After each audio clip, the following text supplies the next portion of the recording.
हमारे पास तीन municipal committees हैं, बांडीपुरा, संबल और हाजिन। बांडीपुरा जो फर्स्ट फेज में इलेक्शन 8 अक्टूबर को होगा और सुबह 7 बजे पोलिंग शुरू होकर शाम को 4 बजे कल्मिनेट होगा।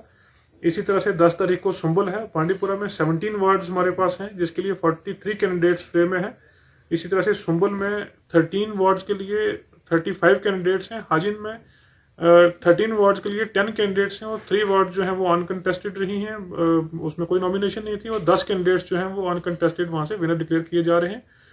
मैं क्लैरिफाई करना चाहूँगा डिस्ट्रिक्ट एडमिनिस्ट्रेशन और स्टेट गवर्नमेंट की तरफ से कि जो इलेक्शन है यहाँ पे लोगों के वेलफेयर के लिए है, ये कोई पॉइंट प्रूव करने के लिए नहीं है। जो भी कश्मीर इशू है या बाकी जो रेजोल्यूशन की जो डिस्कशन हमेशा होती है उससे हटकर बेसिक मुद्दा जो हमारा है बिजली, पानी और सड़क का है और एक बड़ा तारीखी फैसला स्टेट गवर्नमेंट ने लिया है पंचायत को एम्पावर करने का। सबसे पहले तो मैं कहूंगा कि जो कैंडिडेट्स की सेफ्टी और सिक्योरिटी का हमने शुरू किया था, उनमें यहाँ भी हमने सेफ और सिक्योर अकोमोडेशन लोगों को दी है और श्रीनगर में भी उनको होटल्स में रूम दिए हैं।